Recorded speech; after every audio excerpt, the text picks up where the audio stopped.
When you're heading into the Disney parks, the most important thing to have the most magical day is to be prepared. In all seriousness, preparing for your Disney parks is half of the battle to actually getting into the park. So today we're going to show you what exactly you need in your park bag to help ensure that you have the most magical day ever. Hi, I'm Jen. And I'm Katie. We've been going to Disney World since we were little girls, and now we have our blog, Disney with Dave's Daughters, to help you have the most magical Disney trip ever. Today we have 17 different items in these two bags, and they're all things to consider to put into your park bag to help you have the most magical day ever. You're not going to necessarily want to put every single item in your bag, but we want you to carefully consider if it would make sense for you to put it in your bag. All of these things are things that we have actually brought into the parks, and we have found them to be useful enough that we bring them almost every time we go. We'll have them all linked below, and we'll also put a link to our park bag guide that's on our blog to help you have any further information if you have more questions. All right, we're gonna just fly through the things we have in our bags. Hope these are helpful. Really quick before we get into it, we do have two different bags that we do like. I love this bag for adult only trips because it's big enough to hold my water bottle, my wallet, my sunglasses, the essentials that I really love for an adult only trip when I don't have to worry about my kids and all of their needs. It's big enough, comfortable enough, and I got a lot of compliments on it when I wore it. It's true, you do. And then if you're bringing a backpack, just bring something that's comfortable. We like this one. This is different than the one I typically travel with. The one I travel with it's padded for my laptop and everything. This is just very lightweight. It has spots for water, an umbrella. We use this for an umbrella. And it folds up into nothing. What we like to do is use this, and we stick our charger in here, which makes the charger really easy to access during the day. With that being said, one of our number one things that you need when you're packing your park bag is a portable charger. You're gonna be on your phone a lot at Disney when you're booking the lightning lanes, when you're checking wait times, when you're ordering food, when you're taking pictures of all the magical things you're doing. We absolutely love these Rory chargers. Our entire family has them. And the best thing about them is they charge really fast. So you can be at like 2% battery charge. Put this in as you get onto Pirates of the Caribbean, and by the time you get off, it'll be at like 30%. They charge so fast. And if you're an Apple user or an Android user, there are options for both, and it will charge your Apple Watch as well. These are the number one thing you need. If you take nothing else from this video, bring a portable charger. We do recommend bringing a hat into the parks, and also some kind of anti-chafing something, especially if you're going in the hot summer humid months. This can be a lifesaver for you. Even if you don't use it at the parks per se, you can bring it in and put it where you need it at your hotel. But this can make your stay way more comfortable. Bringing a hat is a no-brainer. Again, especially in the summer months when it is so hot. It helps you stay cool, and it just also looks cool.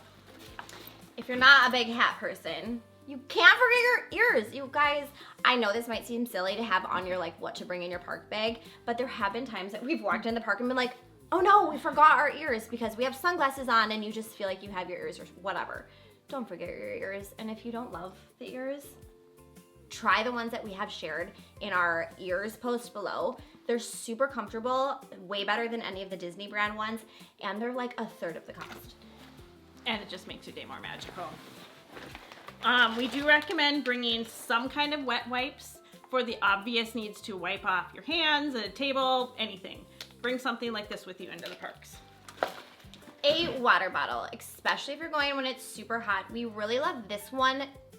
This specific water bottle, again, our entire family owns it. I like this specific water bottle because it's plastic, which means it's more lightweight than a metal one.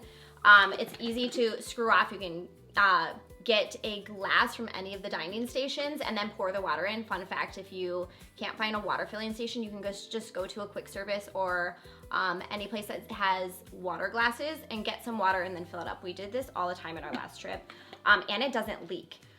We do not get water bottles that leak because they just go in our bag with all of our other stuff. We've never had a problem with these leaking. And these are really inexpensive, so if you do set it down and walk away, you're not going to be mad that you wasted $8 on a water bottle. This is the best $8 you will spend. Yeah. This is a poncho. I will open this up and show you why this is the best poncho that you can get. The most superior poncho of any ponchos.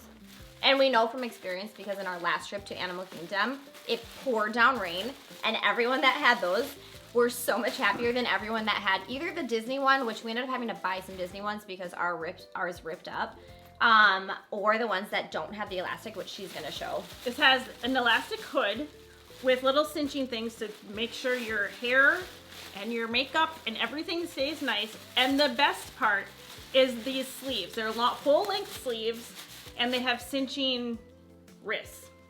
We noticed with when they didn't have the elastic around the hood, especially, when the wind would come, it would just fly right off. So we were getting completely soaked because we couldn't, for me especially, I couldn't hold my hood up and hold my 2 kids' hands and stay dry. Like, it was completely impossible. These were the best. They're incredibly inexpensive. Just throw these in your bag, and since they're so inexpensive, you can throw them away at the end of the day, and it's fine. Another no-brainer, sunscreen. If you are prone to burning or going when it's really hot, don't forget your sunscreen, reapply. You don't want to ruin your trip with like a really bad sunburn that just makes you so irritable and crabby for the rest of your trip. Yeah, you'll definitely want to reapply it because you will sweat off your sunscreen. Yes. Tissues, pretty self-explanatory, but these are so multi-purpose, it's worth having some of these in your bag. Your phone. Again, another no-brainer, but you have to have your phone taking pictures, booking lightning lanes, all the things that we discussed about the charger. Do not forget your phone or you will be really crabby. You don't want to have to go back to your hotel No. for your phone. This is a little multi-purpose. This is something our family has used, that we bring this into the parks, and when all 12 of us are at the parks, we all use this. Inside here, we have all of our necessary medications, Pepto-Bismol for the weird foods you're gonna eat, acetaminophen, allergy medication, just because you never know when you're in a new climate. This stays in here. We also have Alka-Seltzer and Tums. Again, you're eating weird food, and this can just help make your day more enjoyable. We also keep Band-Aids in here. You never know, again, you're sweating in places you didn't know you're sweating. Your socks are damp and rubbing because you were on a water ride. Just throw some Band-Aids in and you will be a happy camper. We also like to put Band-Aids in our wallets too. So if you don't have a little container like this, add some into your wallet because you'll always have your wallet on hand. Yeah, this is great, especially if you're traveling with a big family, because then everybody can just kind of share one thing. Not every single person needs this, but someone in your group should definitely have some painkillers and some tummy stuff. Yes. Another no-brainer, sunglasses. The sun is so bright and you don't want to be getting a headache because you're squinting and like just being annoyed by the sun the whole day. One time I had my ears on, thought my sunglasses were on my head, got to the parks, realized I did not have my sunglasses, and it was a very frustrating afternoon. Yeah. And I didn't want to spend the money at Disney to buy Disney sunglasses, Yeah. so I just toughed it out. If you're a gum chewer, bring gum. Disney does not sell gum, so if you want it, bring it. Hand sanitizer, you guys, there's 5 million people at Disney World and everybody touches everything, and especially if you have kids who are also touching everything, get a hand sanitizer, throw it in your bag, use it before you eat. Any other times you see your children touching something gross. Yeah. And finally, oh no, I do have 2 more things in here. Chapstick, pretty self-explanatory. This one does not have sunscreen in it, but if you're going in the summer months, get one that has sunscreen in it. You'll thank us later. And then a lot of people do like this moleskin. What we do is we will cut it up and put it in little strips in a Ziploc bag and just throw it in our park bag. This is a little bit more padding than regular Band-Aids. So if you do find yourself getting blisters, just throw one of these on to prevent any further blistering that might happen. And my last thing is snacks. I don't know if everyone knows that you can actually bring snacks into the Disney parks. It will save you money. And honestly, with my kids, like sometimes they don't love all the food, and I know that they'll eat a beef stick or they'll have some trail mix. It's an easy way to keep kids happy in line and keep hangry adults happy too. That's right. So hopefully this was helpful for you. You may not want everything, but you will definitely want some of these things in your park bag. And don't forget, we have an entire series to help beginners book and plan your very first Disney trip. So we have when to go, where to stay, all the things that you need to know to successfully and stress-free book and plan your Disney trip. So you are all set to go for your day in Disney, and we hope you have a great trip. Cheers to the magic.